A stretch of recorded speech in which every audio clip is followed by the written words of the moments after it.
Hey guys, I hope everyone out there is doing well.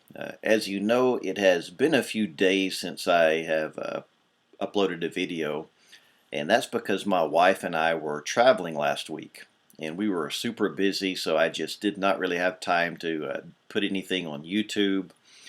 And I do not have a GoPro camera, so I really don't have a way to do videos when I'm on the run right now. I guess we could have done them with my wife's iPhone, but anyway, suffice to say, it was just not really one of my priorities.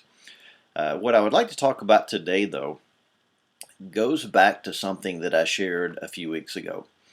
A few weeks ago, I did a video called What Costs Less in the Philippines, I believe, and one of the things that I mentioned are the costs associated with medical care. And in that video, I explain that if you just walk into your typical private emergency room or for a doctor's appointment, chances are just the appointment itself is only going to cost you somewhere around 400 or 500 pesos, something like that. And I mentioned in the video that generally speaking, you can just pay your healthcare costs out of pocket and then insure yourself against catastrophic kind of things. But some of the conversations I've had with people over the past few weeks have reminded me of some scenarios that can be the exception to this. In other words, there are some situations in which living in the Philippines is not cost effective because of the medical cost involved with it. And I'll give you a few examples. I was reminded last week of situations where people have family members in the Philippines who are doing kidney dialysis. And kidney dialysis usually costs about 7 to 8,000 peso per treatment.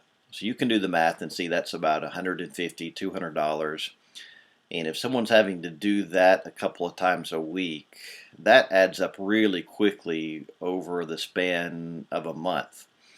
I can think of other situations in which senior citizens who are dual citizens of America and the Philippines end up needing to go to the States to get health care because, at least in the U.S., even though it's more expensive, Medicare helps to cover some or all of the cost.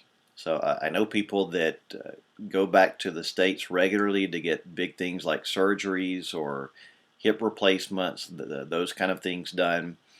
And I do know of other cases in which couples have just decided to move back to the Philippines, move back to the United States because they just can't afford to pay everything out of pocket.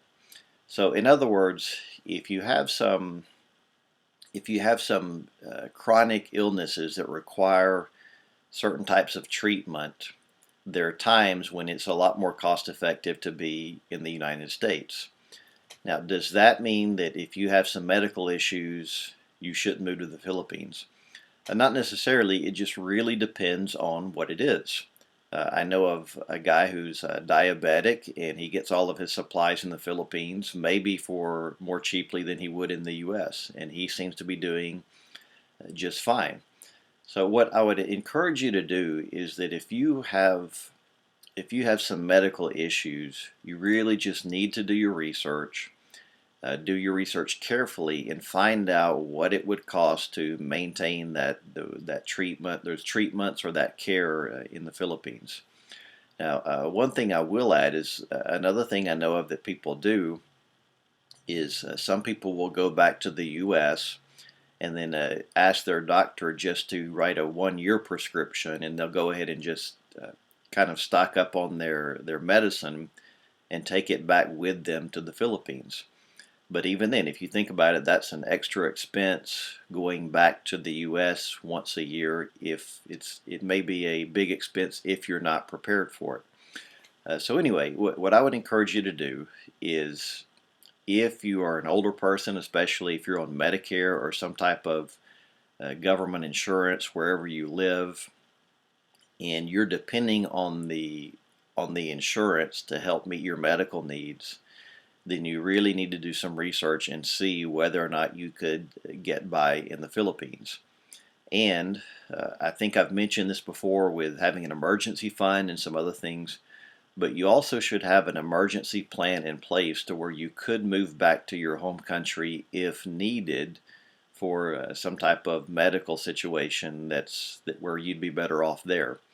So anyway, I just thought I would throw that out there because even though healthcare is generally cheaper in the Philippines, there can be certain situations in which you're better off in the United States or your home country. So just do your research and see. Apologies, but I'm probably not going to be able to give you specific answers on if you say, Kevin, I have this problem. Is this going to be okay in the Philippines? Honestly, I just don't know a lot about that. My healthcare issues are pretty much zero, and other than I have to take a supplement for my cholesterol, and I did get that sent to me when I was in the Philippines, but generally speaking, I didn't have any issues, so I'm just not familiar that much with the medical system as far as those dealing with some type of chronic illness. I hope this video helps, and again, do your research and just make sure before you move somewhere, make sure that you're going to be okay. If you like this video, please click like or subscribe, and maybe next week I'll have a big announcement for everyone.